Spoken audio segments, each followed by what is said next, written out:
Cordiales saludos amigos de Semanario El Observador. Estamos con la entrevista de la semana. Hemos considerado oportuno formularle la atenta invitación al director de Nueva Acrópolis Pastaza, Adrián Ramos, con quien vamos a tocar un tema sumamente importante, acorde a la coyuntura nacional, pero que esperamos que sirva y trascienda a través del tiempo.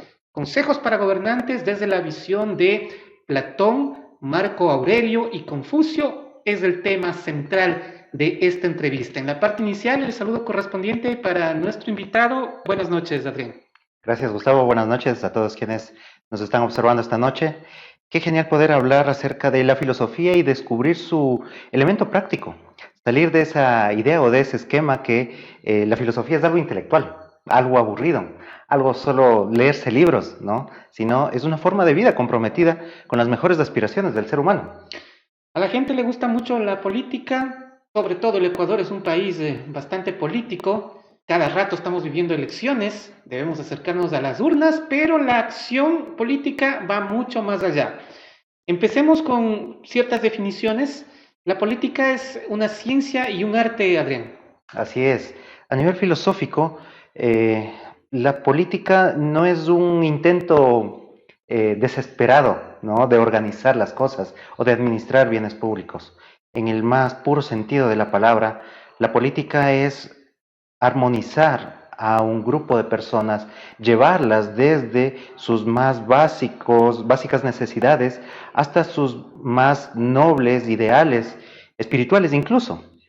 Y en ese camino de mejoramiento y en ese camino de elevación va dándose no solo un desarrollo de lo mejor de cada persona, sino también un desarrollo de lo que se denominaría el arte de la convivencia.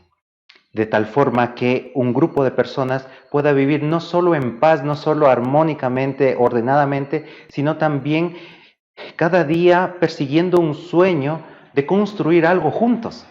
Y por ese lado, la política, no se refiere únicamente a elecciones como hoy lo tenemos, sino algo que va más allá y, como decía Gustavo, concierne al ser humano desde muchos cientos, siglos, milenios atrás. Ajá, lo que nos acaba de decir ahorita se me viene a la mente y entiendo por qué la política es un arte, pero ¿por qué la política es una ciencia? Completemos esa parte. Claro que sí. La ciencia como arte y como política, la política como ciencia y como arte. ¿Por qué? Porque la ciencia es un proceso de descubrimiento. La ciencia es un comprender las causas que provocan los efectos que observamos o que percibimos. Por ese lado, la política ¿no será acaso también una ciencia en el hecho de que sabemos la realidad actual del país, sabemos la realidad actual de nuestra sociedad, sabemos las dificultades que tenemos en conjunto y por qué no buscar a nivel profundo cuáles son las causas que los provocan de tal modo que podamos encontrar soluciones profundas, reales, en base al cambio de esas causas, al cambio de esos motores que van generando lo que vemos hoy? Eso quizás se puede ver a nivel más evidente o más cercano, a quienes les guste, el fútbol. Ese análisis que se da previo al partido, durante el partido y posterior al partido, ¿no? Saber cuántos goles diferencia faltan, saber cuántos goles son necesarios meterlos, cuántos puntos nos difieren de una posición a otra, etcétera. Todos esos análisis. Una profundización. Exactamente. Y si lo vemos eso a través de la historia, por ejemplo, en el libro La historia de los mundiales, alguien que le guste lo va a hacer. ¿Eso ya es una ciencia? Eso es me refiero a ese sentido de descubrir, por ejemplo, en este ejemplo del fútbol, ¿no? ¿Por qué el resultado salió de esa forma? Tal vez el director técnico tuvo la culpa y analizar todo el historial del director técnico. Tal vez estos jugadores, qué pasó con ellos, qué tipo de alimentación tuvieron, cuál fue su formación deportiva que tuvieron.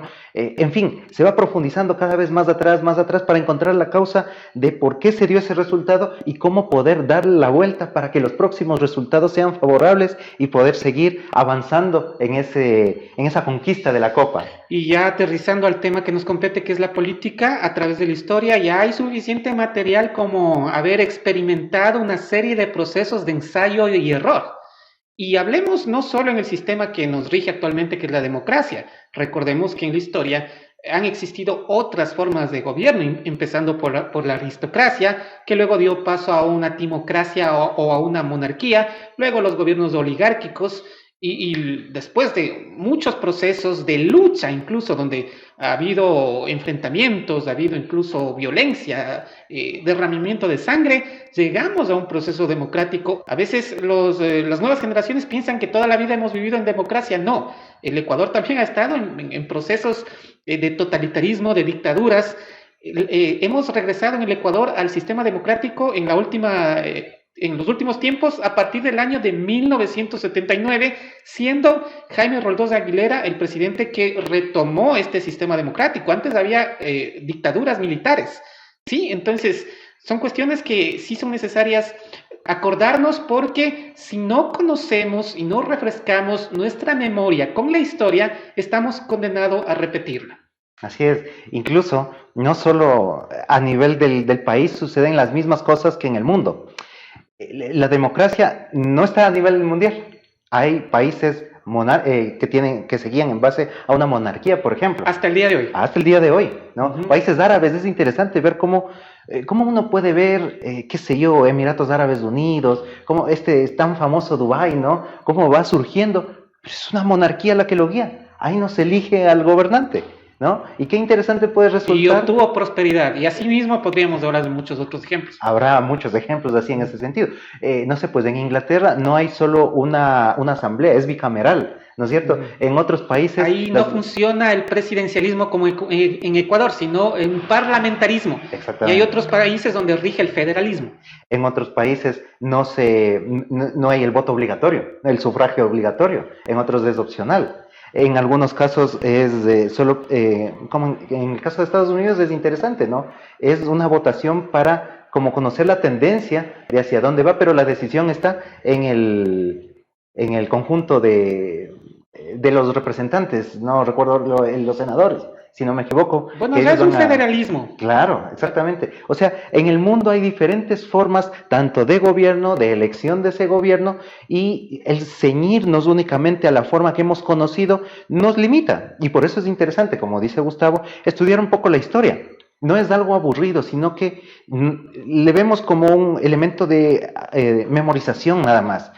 Más bien a través de hacer filosofía de la historia, aprender la experiencia del pasado humano, podemos ver que ha habido otras ideas y algunas han resultado mejores que las que estamos utilizando actualmente. Sí, y eso también es muy importante aclarar, este pequeño detalle antes de seguir con la entrevista. Por la modernidad en la que vivimos, hemos pasado la lógica de la tecnología a otros elementos, a el resto de elementos que conforman nuestra vida y la sociedad. Por ejemplo, como tenemos una computadora, una cámara de fotos, una cámara de video, un celular, que cada año o cada cierto tiempo viene una nueva generación con mejores características, pensamos que asimismo las ideas nuevas siempre son buenas y mejores que las ideas del pasado. Y en ideas no funciona con la misma lógica. Hay muchísimas ideas, incluso conocimiento que es sumamente superior al conocimiento que tenemos ahora. Mucho conocimiento que se ha perdido, por cierto.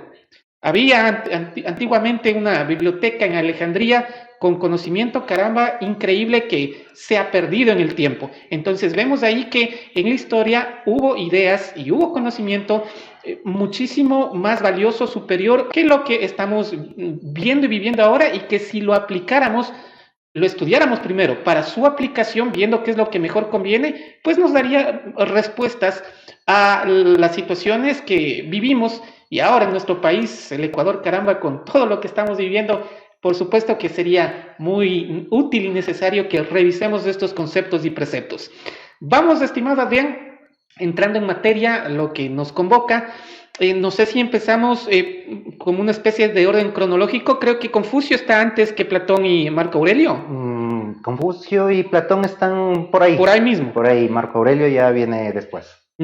Lo que vamos a conversar aquí, tenemos la intención de que sirva en el presente y también en el futuro. Es decir, que esta entrevista queda grabada, pasará unos 5, 10, 20 años, alguien lo revise y que siga siendo útil. Entonces, con esa base, ¿cuáles son los preceptos, los consejos, el conocimiento que podemos extraer del filósofo chino Confucio para aplicarlo en el ámbito del quehacer político y qué mejor tratando de ver una vía de solución a los múltiples problemas que está afrontando nuestro país.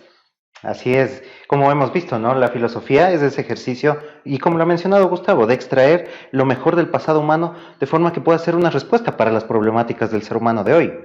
Y por ese lado, extraer esas experiencias de estos personajes que pueden sernos de mucha utilidad, ya que la política no solo se refiere a un ámbito de gobernabilidad de un país o de una ciudad, sino también tiene que ver con esa relación entre los seres humanos. Se hace política también en la familia, se hace política también en un grupo de trabajo, en una amistad, en una relación de pareja. Y en ese sentido es mucho más amplio de lo que parece. Me coge de nuevo. Así es interesante porque cómo una relación puede darse de manera real, de manera profunda, no cumpliendo con los caprichos de uno nada más.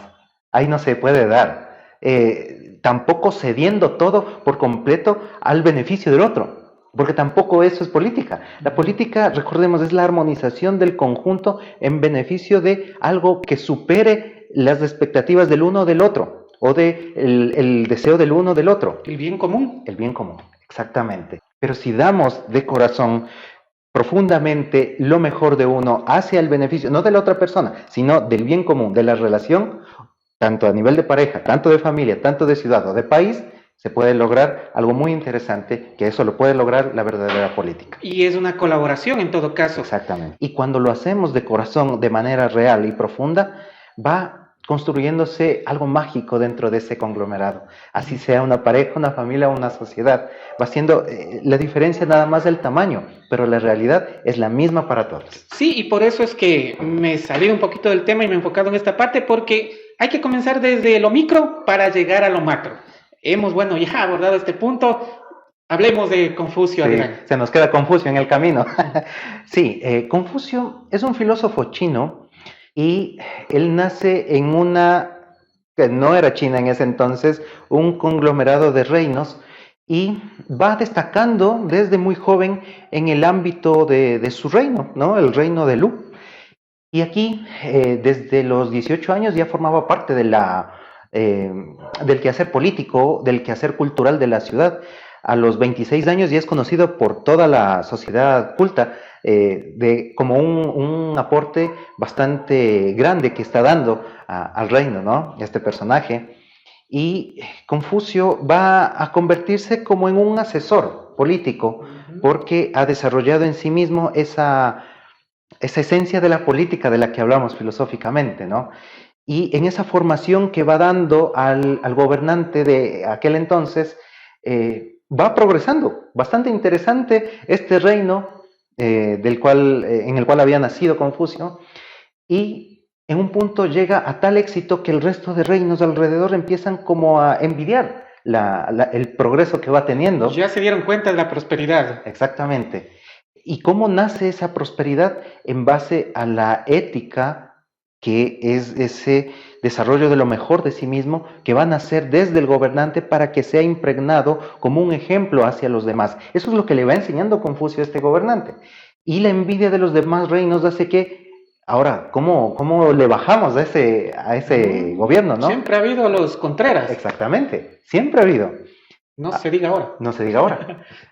Le tientan al gobernante con mujeres y joyas. Y este gobernante, que era asesorado por Confucio, se va engatusando, se va haciendo a un lado, va olvidando su función de ser ejemplo, de ser un ser humano modelo del cual todos los ciudadanos vean en él una idea de hacia dónde debemos ir. Una fuente de inspiración. Una fuente de inspiración, modelo. Exactamente. Y se destruye toda la asesoría de Confucio, y este gobernante le dice, bueno, cayó, gracias entonces, Confucio, no te necesito más. Sucumbió entonces. Y Confucio, un poco confundido, pero sí, ¿cómo no formar a los gobernantes para que cumplan bien su función?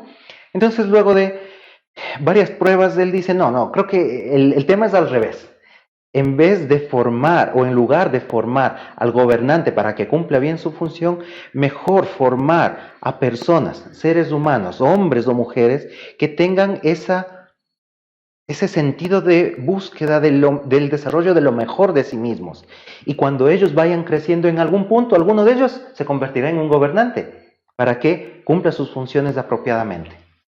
Y ahí la importancia, ¿no? En la actualidad, por ejemplo, no hay escuelas de formación política. Los partidos políticos deberían hacer esa función de ir dando bases ideológicas con base a debates de altura, de compostura, siempre procurando que haya mejores ideas, porque hasta eso ha sido mal entendido en este tiempo. Creemos que debate es una confrontación de personas y no es así. El debate es una defensa de tesis, en su momento confrontación sí de ideas, y en el choque de esas ideas sacamos mejores conclusiones. Entonces tenemos una tesis, una antitesis, y de ahí se forma una síntesis.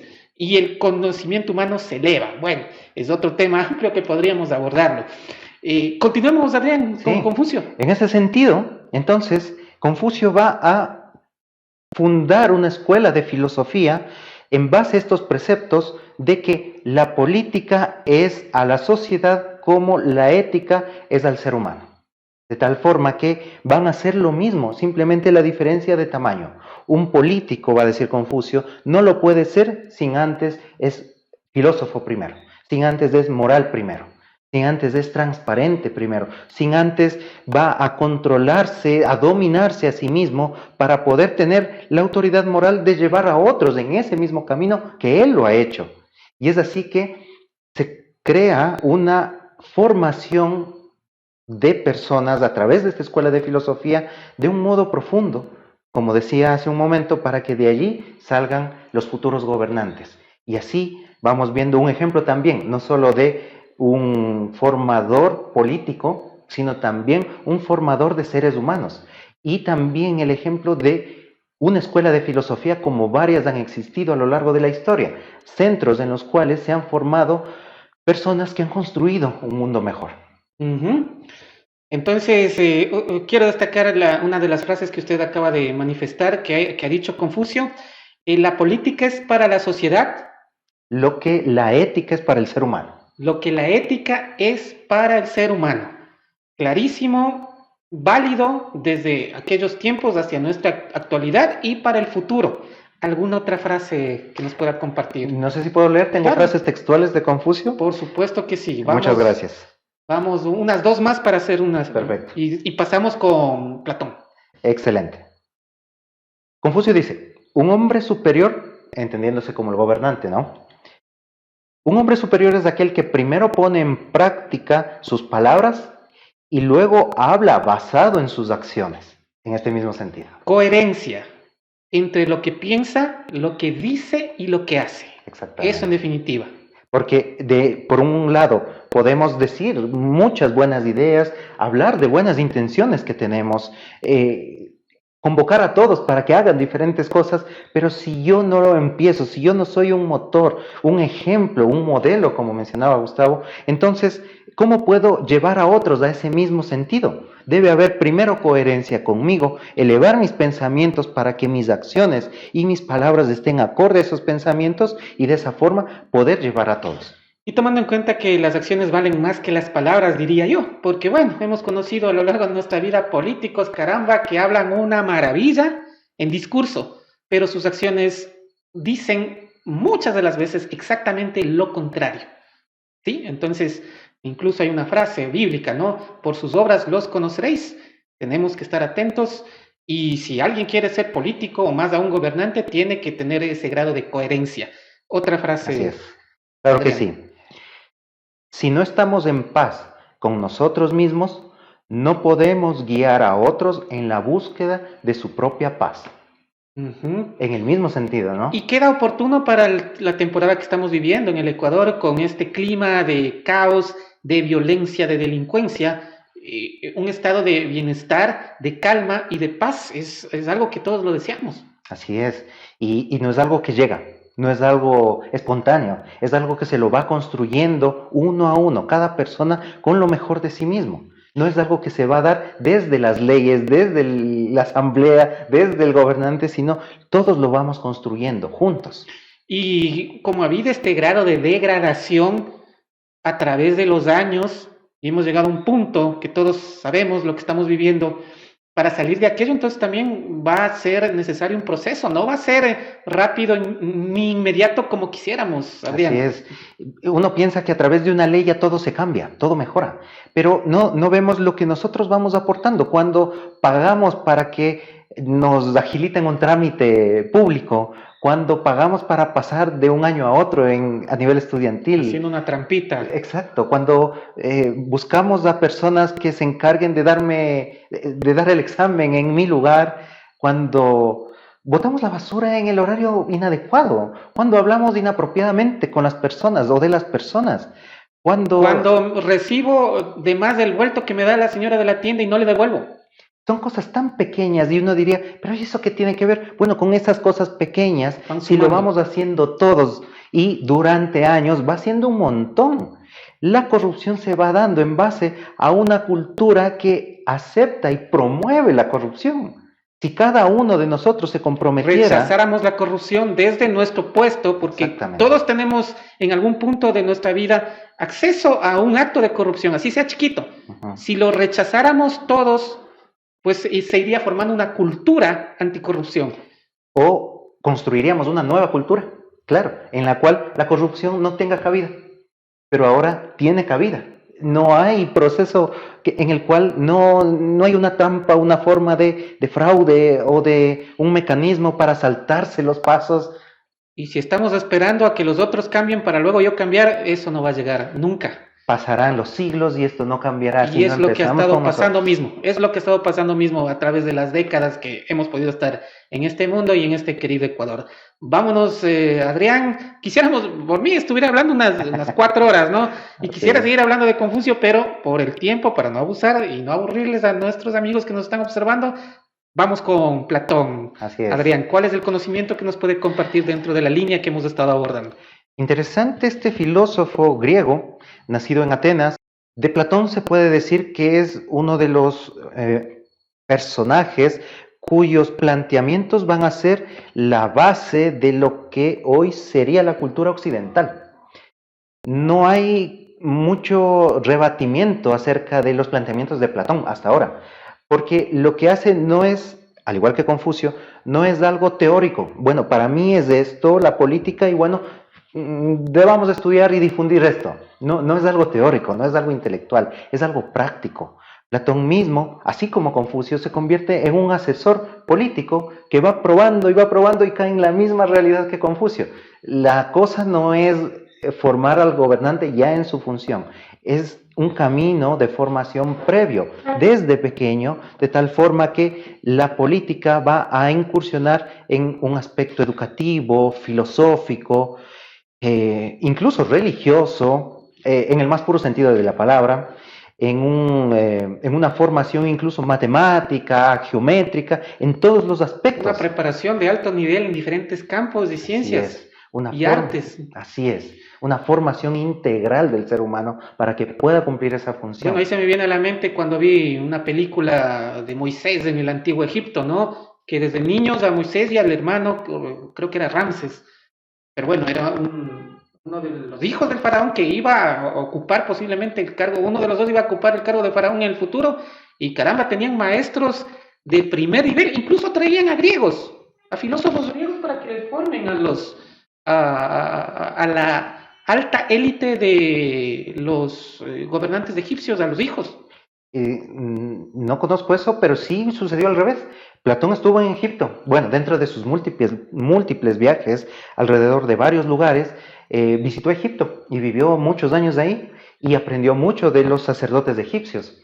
De modo que elementos van tomándose también de ahí para lo que a futuro serán sus planteamientos, insisto, no teóricos, sino también prácticos, porque él viajó, él asesoró, él fue construyendo Una vida dedicada una vida al... dedicada a eso, a tal punto que llega a la misma conclusión de Confucio, perdón, Uh-huh.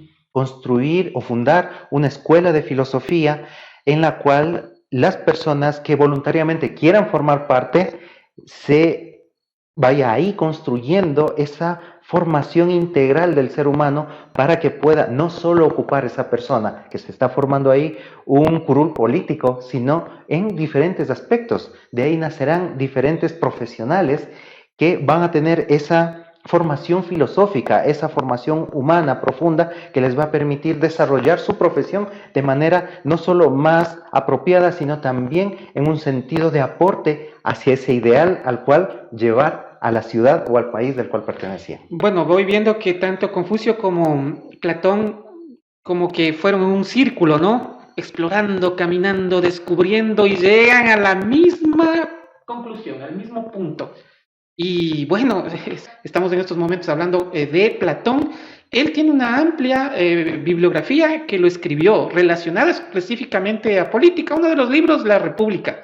Es interesante que Platón, si bien en este momento estamos hablando de política, desde su enfoque, Platón en realidad va a ser todo un planteamiento integral del ser humano. Él va a hablar entre sus varios textos no solo de política, de educación, va a hablar de la armonía entre todos, va a hablar de símbolos, va a hablar de historia, es decir, va a hablar de varios elementos. En realidad va a dejar un planteamiento de cómo hacer o cómo construir una sociedad mejor en ese sentido integral. Yo tengo una frase también que he traído de Platón. Vamos a compartir esa frase de Platón. Dice, el hombre sabio querrá siempre estar con quien sea mejor que él. El hombre sabio querrá estar siempre con alguien que sea mejor que él. Hombre, siempre hay que también aclarar, porque vivimos en una época moderna, hombre desde su sentido etimológico de la palabra, que una de las definiciones que yo me acuerdo es que viene de humus, ¿no? Que quiere decir salido de la tierra, entonces no tiene como un sexo, al decir hombre, en estos momentos que nosotros lo vamos a repetir, estamos refiriéndonos al ser humano, ¿no? Hombre y mujer. Así es. Entonces, en ese sentido, diferente, ¿no? A como lo vemos hoy, hay personas, gobernantes, etcétera, que van considerándose lo más alto, lo más elevado, y no hay nadie mejor a ellos. Y si alguien va apareciendo que tiene no solo una reflexión más profunda que esta persona, entonces se lo baja, se lo va eliminando, se va dando una especie de enanocracia, es decir, todos al mismo nivel, nadie puede pensar más o menos que los demás. Eso veo que ocurre en la política actual y nacional, se puede decir, porque vemos, ¿no? Ciertos líderes que aparecen, llegan a un punto y no quieren que nadie les supere. O sea, y si alguien asoma por ahí que se va formando, pues le dejan que se forme y suba hasta un punto, pero nunca que lo llegue a superar, para ellos ser como dependientes. Yo creo que ahí caen en el mal del narcisismo incluso, Adrián. Exactamente.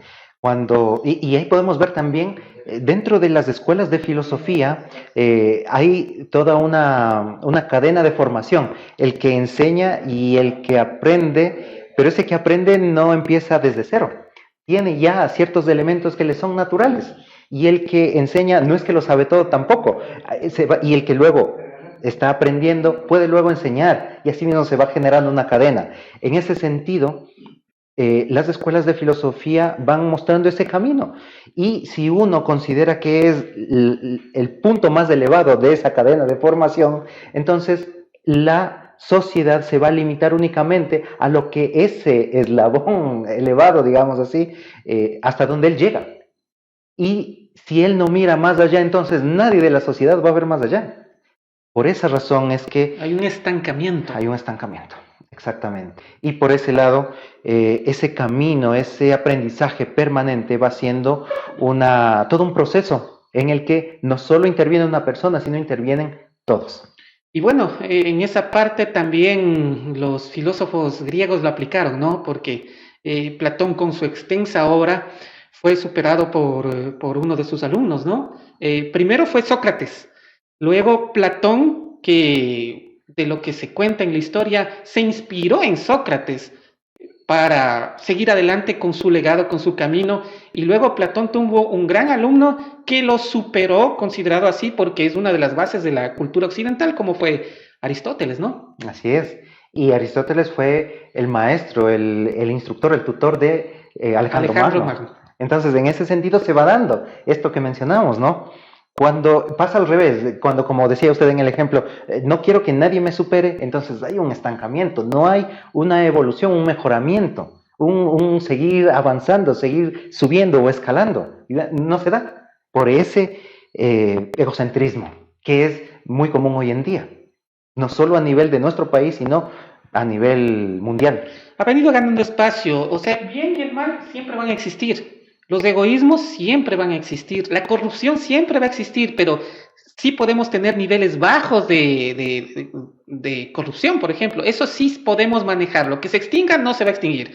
Es como el bien y el mal, la noche y el día, o sea, el universo y el mundo es dual, pero lo deseable es que se mantenga en un bajo nivel, la maldad, la corrupción, la ignorancia, que se mantenga en un bajo nivel, eso es lo deseable y que trabajando todos en conjunto sí lo podríamos lograr si somos conscientes y trabajamos en pos de ese objetivo que es el bienestar común finalmente. Adrián, no sé si tiene algo más que decir de Platón, sino para pasar a Marco Aurelio. Una cosa nada más. Claro. Quizá la corrupción, sí, puedan haber disminución de niveles a nivel de un grupo, de una sociedad, pero quizá para uno pueda ser no ser una opción. Si cada uno logramos que en nosotros, dentro de nosotros, no hay opción para la corrupción, se logrará o se puede caminar hacia una disminución también por completo, pero si cada uno se comprometiese. Hubo sociedades que sí pudieron vivir esa edad de oro, esa armonía, donde no había corrupción en la sociedad. Así es, hubieron muchas, y dentro de ellas, no sé, mencionar ahorita el país de Egipto, antiguo. En su edad de oro, pero. En su edad de oro, porque sí, claro, leemos la Biblia, también había cosas, ¿no? Pero eso ya debe haber sido en otra época, ya no en la edad de oro. Justamente. Muy bien, pasemos con otro de los grandes referentes de la filosofía desde la doctrina estoica, como fue Marco Aurelio, un emperador considerado el último de los 5 buenos emperadores de Roma, que bueno, caramba, de lo que ya incluso conversamos en una ocasión anterior, le tocó vivir las verdes y las maduras. O sea, uno puede pensar que un rey, un gobernante, todo tiene a la perfección, todo bonito, todo le ayudan, todo tiene gente que le da haciendo. Pues no, si bien tiene, claro, gente que le colabora, que le ayuda, pero el gobernante es como el director de orquesta. Es el que está al frente y de él depende que la sinfonía salga de primer nivel. Y eso es la dificultad de ejercer un cargo alto, de alto nivel, por supuesto. Entonces, Marco Aurelio vivió pandemias, vivió traiciones, vivió el fallecimiento de seres queridos, cosas muy difíciles. Sin embargo, superó todas las dificultades, siendo que hacía una buena administración, había gente que hablaba mal de él. Y él tiene uno de sus libros que se llama Meditaciones, donde ahí escribe en una frase, donde él se refresca la memoria de que sabe que, siendo que va a actuar bien, va a tener detractores y que van a hablar lo peor. Entonces eso como que es una realidad que él ya lo asume y eso le sirve también como una fortaleza para que no le afecte. Cuando uno se tiene esa identidad y esa fortaleza por dentro de alma, se puede superar algunas situaciones. Adrián, hablemos de Marco Aurelio. Así es. Marco Aurelio, como bien lo ha mencionado, parte de la historia de Roma, emperador, el más alto exponente político del Imperio Romano. Ese ya fue después de Cristo, ¿no? Así es, sí. Y hay un elemento interesante para tomarlo en cuenta dentro de esa formación que hablábamos, ¿no es cierto?, para los gobernantes, que lo propone Confucio, que lo hace Platón. Dentro de Roma se va dando en el asumir el cargo de emperador toda una formación que va desde pequeños, desde niños a estos futuros emperadores, de tal forma que vayan descubriendo elementos no solo técnicos, no solo educativos, sino también filosóficos y religiosos, a tal punto que de entre quienes veían ciertas características que pueden hacer este camino, se los iba formando. Y el emperador era aquel que no solo era el más alto exponente político del imperio, sino también el sumo sacerdote de la religión romana. Entonces iba siendo formado por los dos lados. Religión, pero en un concepto diferente del que tenemos ahora. Por favor, si lo mencionamos. Así es. Para Roma, por ejemplo, la religión era un elemento fundamental en el cual no solo se convertía en un conjunto de creencias, sino en un descubrimiento de las virtudes humanas en base a ciertos símbolos que estaban formando o constituyendo esa religión. En el caso de Marte, el dios Marte, por ejemplo, se dice dios de la guerra, ¿no? No es del todo dios de la guerra, es un símbolo que representa la valentía, el valor, el coraje de enfrentar las dificultades. Que debe tener un soldado. Y que debe tener un guerrero. Más que un soldado o un guerrero, no es una admiración o un seguidor de el dios Marte, sino cada ciudadano romano, su misión era, por ejemplo, hacer nacer el dios Marte que lleva dentro. Porque para los romanos, para esa visión religiosa profunda, esa idea de divinidad se encontraba también dentro y dependía del ser humano sacarle de lo potencial que estaba dentro a presencial afuera, en sus actos. En ese sentido me refiero a la religión romana y al sumo sacerdote, que era el emperador, que era quien a través de él se iba instaurando toda esa estructura religiosa. Y por otro lado, toda la estructura política también. Y por un tercer lado, la estructura militar. Dependía también de él. Era el primer guerrero que estaba al frente, listo y dispuesto para combatir cuando era necesario. Entonces, era una formación integral ya en la práctica, ¿no? Lo otro también. Entonces, por eso es que los gobernantes, los emperadores, tenía que ser lo mejor de lo mejor, porque tenía que estar preparado y afrontar absolutamente todo, hasta una guerra, no solo como estratega, sino presencialmente, nos dice usted. Y ser el mejor soldado, el más fuerte. Sobre de eso. Exactamente. O sea que ahí sí se aplica, ¿no? Mente, cuerpo y alma. Exactamente. O espíritu, ¿no? O sea, tiene que ser mente para el conocimiento, la ciencia que tiene la tarea de gobernar, cuerpo fortalecido, ejercitado para enfrentar también ciertas acciones que debe hacerlo personalmente, y el alma, por supuesto, que debe trabajarlo para, incluso yo diría, un proceso, y de ahí sale esto de la alquimia, para convertir lo que tiene alrededor en oro que debe estar depositado en el corazón. Y una vez que tiene oro en el corazón, pues las riquezas materiales pasan a un segundo plano, porque lo que se tiene por dentro, eso es perenne en el tiempo e indestructible. Así es. Y diría también otro elemento, corazón. Es decir, el emperador debía tener mucho amor al imperio, a sus ciudadanos, a todo lo que conformaba ese grupo humano, para poder cumplir con su deber fielmente en beneficio de ellos, porque no era en beneficio de sí mismo. No es que ganaba prestigio, más dinero, no. Era por el simple hecho, bueno, no tan simple, de servir, de ser un ejemplo, de cumplir con esa función que en ese momento nadie más la va a hacer. Renunciar a sus gustos personales para ofrendar eso en beneficio de un bien común. Y bueno, en la historia también hubo otros filósofos y son tomados como referencias en los actuales tiempos. Por ejemplo, Maquiavelo, ¿no? Él dice, en uno de sus textos dice, es preferible ser odiado o temido que amado, dice.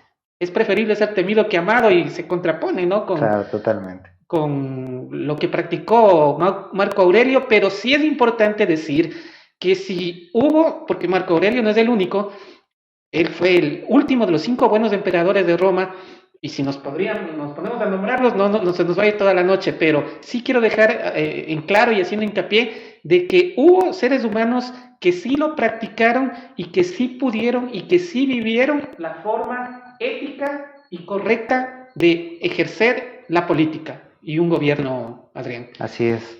Incluso, ¿y cómo se da esa formación?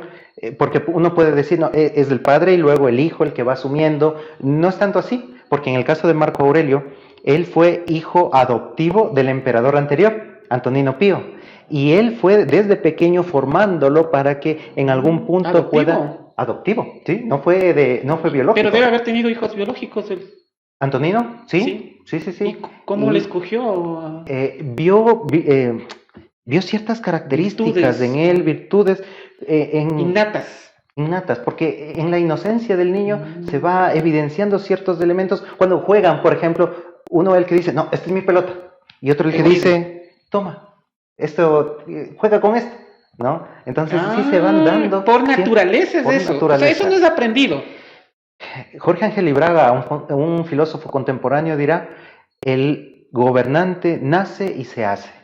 Hay un factor que nace con él, hay un elemento, una chispa, una cualidad, una característica que tiene de nacimiento y además necesita un proceso formativo para ir puliendo ese motor que lleva dentro y poder cumplir con esa función. Y ahí se me viene a la mente la clasificación del alma que hace Platón en uno de sus estudios, que dice que los seres humanos tenemos 3 tipos de alma: la irascible, la racional y la concupiscente.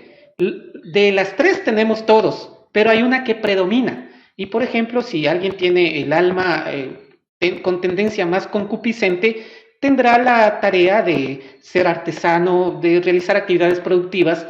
El que tiene el alma preponderantemente irascible tendrá mejores condiciones y cualidades para hacerse soldado y poder cuidar la ciudad, pero esa irascibilidad siempre entendida como algo a lo que tiene que controlar y también usar cuando le toca defender. Y el alma racional, quien tiene preponderantemente por nacimiento más su alma racional, ese es el llamado a ser gobernante. Tomemos el ejemplo de la irascibilidad que usted ha mencionado.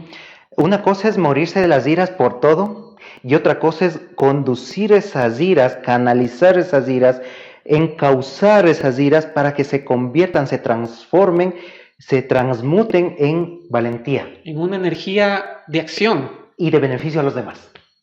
Lo que para mí es algo espontáneo que me sale, ¿no? A mí me enoja que hablen de estas cosas o estar junto a esta persona. Eso canalizado puede servir para los demás también. O si, por ejemplo, estamos viendo una injusticia.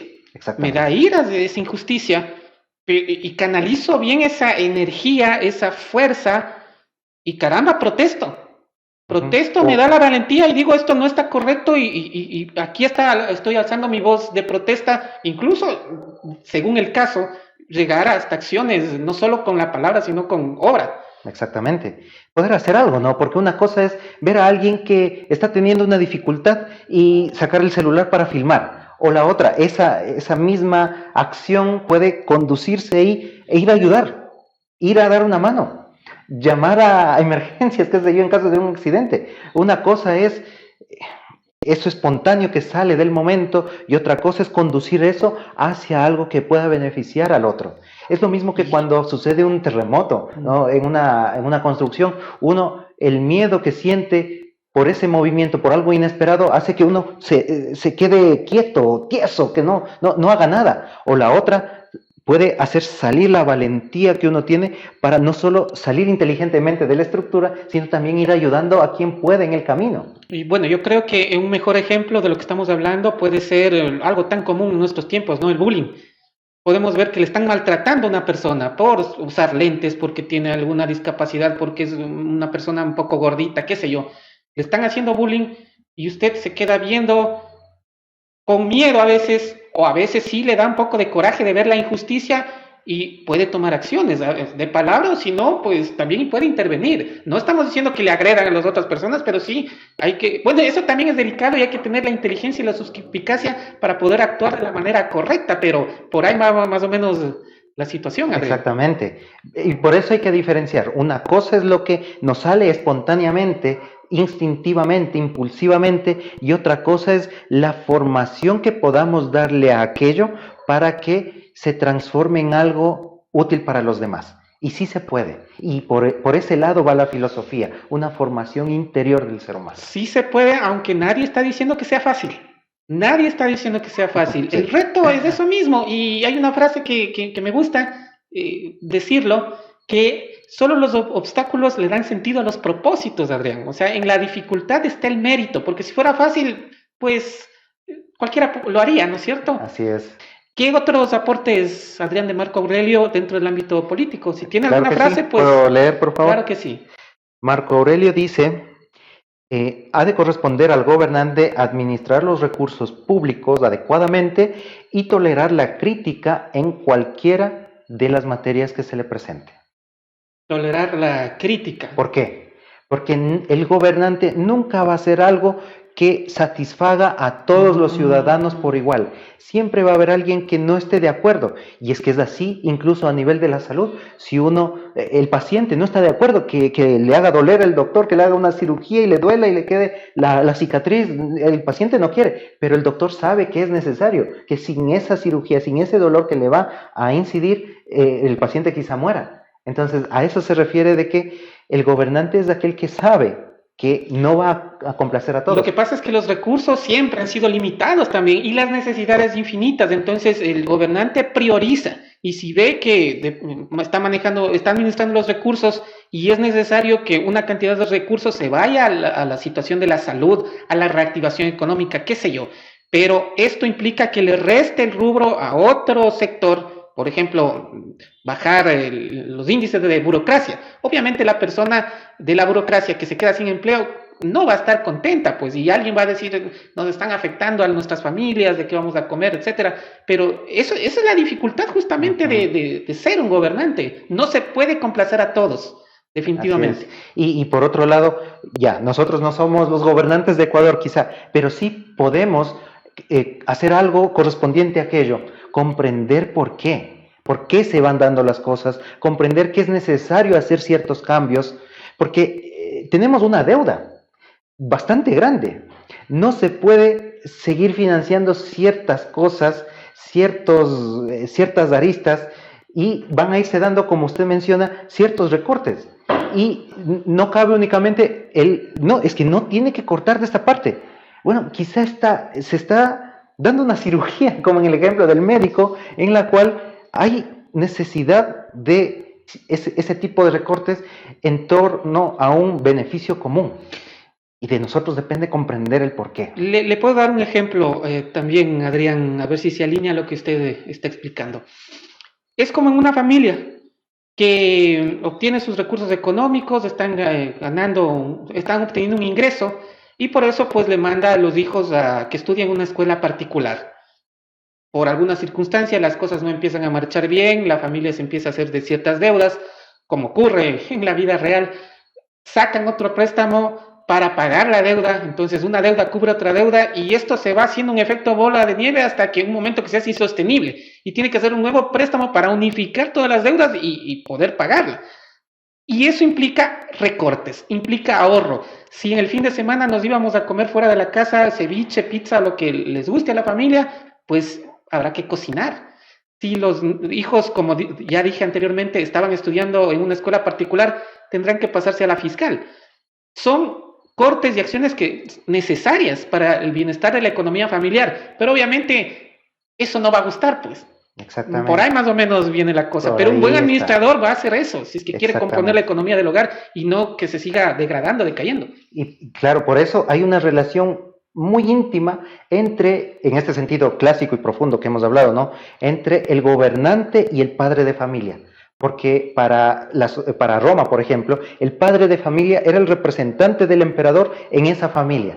Y esa claridad que tenía el emperador para tomar las decisiones en base a un beneficio común era la misma claridad que debía tener el padre, comprendiendo y haciendo comprender también a su familia, para que en caso de recortes también puedan comprender todos y no generar una molestia. Y por otro lado, así como el emperador se convertía en el ejemplo y el modelo en esos varios aspectos que hemos mencionado, el padre de familia también debía convertirse en un modelo también en esos aspectos, ¿no? Un modelo también de valentía, de dominio propio, de gobierno de sí mismo, de palabra, de coherencia. Así como lo era el gobernante, así como lo era el emperador, el padre de familia debía aplicar lo mismo para la familia, de tal modo que se convertía en un sistema circulatorio, si se quiere ver. Así como pasaba arriba, pasaba abajo, así como pasaba en lo grande, pasaba en lo pequeño. Hoy en día está fraccionado eso a tal punto que allá el gobernante, los asambleístas y quienes hagan las leyes, nosotros por acá nos preocupamos de lo nuestro. Y por eso es que hemos escuchado muchas veces que la familia es la célula de la sociedad. Otra frase. Claro que sí. Adrián. De Marco Aurelio. Dice: controla tu imaginación, domina los sentimientos de tu corazón, apaga tus deseos y procura que tu alma sea dueña de sí misma. Se refiere al autogobierno, a dominarse a sí mismo, Exactamente. porque solo aquel que se puede gobernar puede aspirar a gobernar a los demás. Ujú. Y así no estemos aspirando a gobernar un país o una ciudad, sí estamos gobernando una familia, sí estamos o podemos tener la posibilidad de gobernar una amistad, una relación de pareja Y y gobernar gobernarnos nuestra a vida nosotros misma, mismos. y gobernar nuestra vida Exactamente, que misma. desde ahí empieza, desde Y no el estar gobierno de uno culpando a mismo. otros, ¿no? Ujú. Yo soy alcohólico porque mi papá también era alcohólico, pero estamos desvinculando la posibilidad del poder de decisión que cada persona lo tiene a través del libre albedrío. Exactamente, porque si las circunstancias del entorno fueran definitivas, entonces siempre el hijo de alguien que roba va a robar también, el hijo de alguien que miente va a mentir también, pero no se da así en la realidad. Uno tiene libre albedrío, como ha mencionado Gustavo, Sí. y uno puede decidir sobre sí mismo, a pesar de las circunstancias del entorno y las características de ese ambiente en el que uno vive y crece. Se me viene a la mente un caso, rápidamente lo voy a comentar, de una familia, ¿no? Cuyos padres eran atrasados. Llegaban siempre atrasados y el niño chiquito le llevaban a la escuela y siempre llegaba atrasado. Chiquito, ¿no? Después ya fue creciendo, adquiriendo algo de conciencia y dijo, ¿por qué yo llego siempre atrasado? Yo ya no quiero llegar atrasado y mañana me voy a levantar más temprano y me voy a ir solito y ya no voy a llegar atrasado. Miren, siendo una persona pequeñita, tomó una acción, una decisión y nunca más llegó atrasado, pero ya desde la persona tomó esa decisión e incluso sirvió de ejemplo para los propios padres. Claro, así es, porque no es todo lineal y positivo hacia arriba, todo va siendo cíclico. Llega un punto en el que los hijos van siendo también ejemplo para los padres, así como el padre fue en algún momento ejemplo para los hijos. Y de esa forma todos van aportando a esa construcción de un bien común. Por eso es que no es solo cuestión de, claro, por un lado el papá como ejemplo, pero también todos tienen una función, un accionar dentro de ese ejercicio de política, digamos, de la familia, o lo mismo sucede a nivel de sociedad. ¿Qué hacemos nosotros para construir un país mejor? Creo que es Lincoln el que dice, antes de preguntar lo que el país hace por ti, pregúntate tú qué haces por el país, en beneficio del país. Eso lo dijo en un discurso John F. Kennedy. Y por ese lado también, Mahatma Gandhi dice, sé tú el ejemplo del cambio que quieres ver en el mundo. Es decir, podemos hablar de grandes ejemplos, de grandes postulados, pero todo se va a resumir filosóficamente en que depende de uno. Está en uno, en las manos de uno, en el libre albedrío de uno, el cambio del mundo, el cambio empezando por sí mismo, y eso se va a ir irradiando en nuestro alrededor, Gustavo. Una frase más de Marco Aurelio. Claro que sí. Adrián. Marco Aurelio. El gobernante no debe tener muchos secretos, sino pocos, excepcionalmente, y solo sobre asuntos del Estado. Se refiere a la transparencia que debe tener un gobernante en su vida pública y privada. ¿Y por qué? Porque hemos dicho que el gobernante es aquel que se gobierna a sí mismo para poder gobernar a otros. Creo que Marco Aurelio mismo dice, ten claridad en tu mente para que cuando alguien te pregunte qué estás pensando, tú no tengas que ruborizarte, no tengas vergüenza de lo que estás pensando. Esa transparencia de la cual la vida del emperador debía tener es algo que es fundamental para una política real. Porque si hablamos de que hay una pantalla de cómo quiere verse el gobernante, pero detrás hay toda una vida privada, pero que no tiene nada que ver con sus planteamientos públicos, entonces va a llegar un punto en el que si eso se descubre, todo el ejemplo, la visión, todo el modelo que se ha construido dentro de las personas en torno a esa máscara y se destruye, entonces hace que se destruya también en uno. Y Esa por eso imagen, ya no hay confianza. ¿No? Exacto. Solo llega la decepción. Y eso, bueno, ha pasado tantas veces. Exactamente. Y por eso es la falta de credibilidad. Le pasa factura al político que actúa de esa manera. Y no solo al político, a toda la sociedad. Porque todos se van decepcionando, todos se van avergonzando, todos se van... si así hace el gobierno de turno... Que debe ser ejemplo. Que debe ser ejemplo. Entonces, ¿yo por qué tengo que no cometer corrupción? Y eso es lo que ha venido pasando. Y esa es la falta de credibilidad, el debilitamiento incluso de las instituciones, que como instituciones deberían ser un referente, pero incluso hasta en las instituciones ya no hay credibilidad. Exactamente. Estamos en un momento de decadencia realmente, y bueno, ya le iba a decir qué es lo que podemos hacer, pero ya nos respondió. O sea, el cambio empieza por uno. Una vez más, nadie ha dicho que sea fácil, pero no hay otra manera. ¿O Así hay otra es, manera? no hay otra manera. Jorge Ángel Ibraga, filósofo contemporáneo, ya lo mencioné hace poco, él también dice, hay un misterioso vínculo entre lo difícil y lo válido. Y es que si cada uno se esfuerza por dar lo mejor de sí mismo, sin medida. Marco Aurelio también dice eso, en todo ten medida, excepto en el cumplimiento del deber. Si vamos dando lo mejor de nosotros en torno a ese beneficio común, en torno a ese sueño que supera a los deseos de cada persona, si no está sobre ellos, entonces podemos ir haciendo algo mucho más estable, permanente y que va dando no solo frutos de manera física, sino más importante aún, ese ejemplo de que sí se puede construir un mundo nuevo y mejor. Adrián, estamos llegando a la parte final con el tiempo previsto para esta entrevista. Esperemos que haya sido enriquecedor para nuestro público, como ha sido enriquecedor de manera personal. Las conclusiones, sus palabras finales. Muchas gracias, Gustavo. La filosofía es un volcar la mirada hacia adentro, hacia vernos a nosotros mismos y a saber qué está en nuestras manos para poder mejorarlo, poder ser partícipes de la historia, poder ser partícipes de la construcción de una ciudad, de un país, de un mundo mejor. La filosofía no se refiere a un elemento intelectual, se refiere a un elemento activo, una vida distinta en torno a ese sueño de hacer las cosas mejor. Nueva Acrópolis es una escuela de filosofía a la manera clásica, que está presente en varias ciudades del país y que genera justamente espacios para esto.